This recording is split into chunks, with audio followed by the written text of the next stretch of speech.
Assalamualaikum warahmatullahi wabarakatuh. Saya Melinda Safira Firmansyah dengan NIM 811422850, asal prodi dari Ilmu Hukum, Fakultas Hukum, Universitas Negeri Semarang, angkatan 2022. Video ini dibuat untuk melengkapi tugas pendidikan konservasi, yang mana melakukan observasi di daerah yang rawan terkena bencana. Dalam hal ini saya mengambil daerah Semarang, tepatnya di Semarang Timur, sehingga yang akan dibahas di video ini adalah optimalisasi fungsi sistem banjir Kanal Timur Semarang sebagai ruang terbuka hijau dan pengendalian banjir. Sebelum saya masuk ke materi, saya akan menjelaskan.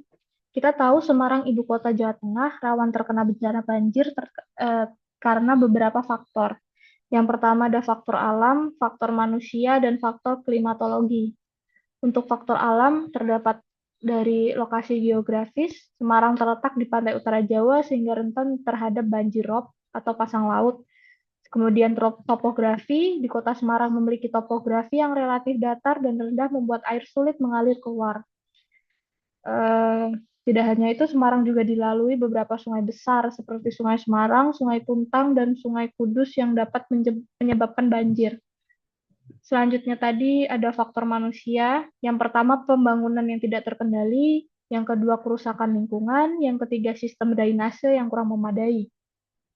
Untuk faktor klimatologi, perubahan iklim, peningkatan curah hujan dan frekuensi badai juga mempengaruhi alasan kenapa banjir di Semarang, ibu kota Jawa Tengah ini terjadi. Selanjutnya juga ada musim hujan dan pasang laut. Langsung masuk ke materi. Untuk latar belakang banjir di Semarang Timur. Banjir Kanal Timur ini tidak optimal dikarenakan sebelumnya sedimen dan jembatan rendah, pemukiman di bantarannya juga padat.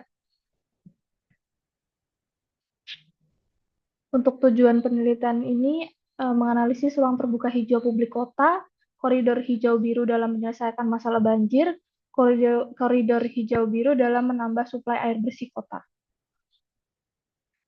Untuk metode penelitian, saya menggunakan metode penelitian kualitatif Creswell 2008 yang bersifat eksploratif serta Grout dan Wang 2002.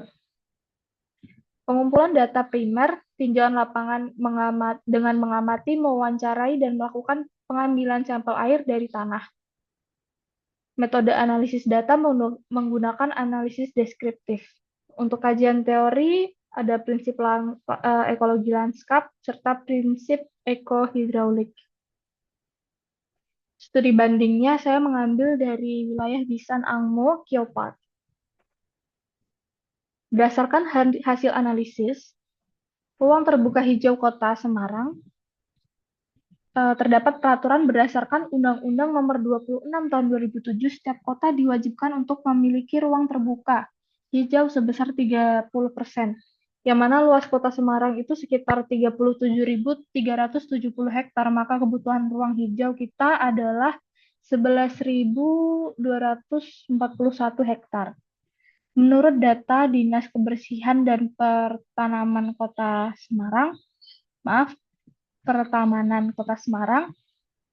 ruang terbuka hijau Kota Semarang per tahun 2016 adalah sekitar 3.364 hektar.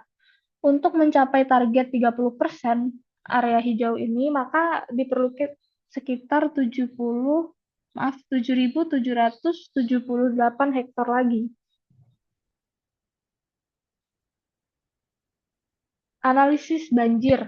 Luasan area yang terkena banjir adalah sekitar 1.151.500 meter persegi dengan ketinggian air berkisar antara 30 hingga 50 cm dengan perkiraan volume sebesar 345.450 meter kubik hingga 575.750 meter kubik. Sehingga untuk mengurangi banjir pada bagian hulu, kolam retensi diharapkan mampu menampung 600.000 hingga 700.000 meter kubik air. Area ini dapat didesain menjadi ruang terbuka publik bagi warga yang memiliki nilai ekologis di samping nilai rekreasi. Untuk hasil analisis suplai air bersih, dilakukan pengambilan sampel air sumur dan sungai dan diuji dengan menggunakan parameter air bersih. Hasilnya terdapat interaksi antara kandungan air sungai dan air sumur. Kapasitas PDAM masih kurang dalam memenuhi kebutuhan air bersih warga. Hal ini berdasarkan data PDAM tahun 2015, serta terdapat tanah wakaf yang terletak bersebelahan dengan banjir kanal timur dan bersebelahan dengan banjir kanal timur.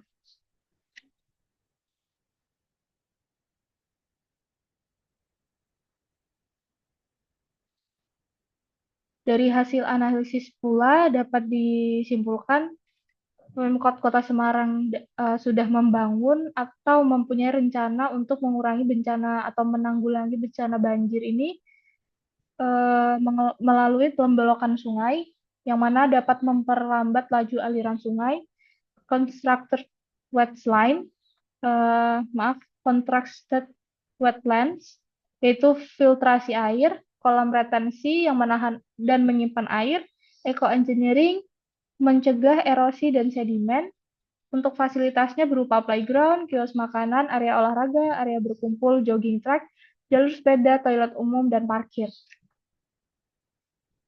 Tidak hanya itu, juga terdapat meandering sungai yang memperpanjang dan memperlambat aliran air. Untuk kolam retensi utama itu bertujuan untuk menahan air, menyimpan air, dan filtrasi air. Selanjutnya juga ada area hijau publik yang tadi sudah dijelaskan, yang berguna untuk area hijau kota dan area rekreasi. Selanjutnya juga terdapat kolam retensi kedua yang berguna untuk menahan air, menyimpan air, dan filtrasi air, serta area hijau juga untuk area hijau kota dan area rekreasi. Dari kesimpulan yang dapat saya ambil, optimalisasi banjir kanal timur sebagai ruang terbuka hijau dan pengendali banjir baik untuk dilakukan agar tercipta suatu ruang terbuka hijau baru sebagai area wisata serta dapat membantu mengendalikan dan mengurangi banjir pada bagian Semarang Utara. Penerapan yang dilakukan menggunakan pendekatan ekologis sehingga tercipta ruang hijau dan memiliki fungsi ekologis di samping fungsi hidrologis dan rekreasi. Mungkin itu saja yang bisa saya terangkan. Ada kurang dan lebihnya mohon maaf. Wassalamualaikum warahmatullahi wabarakatuh.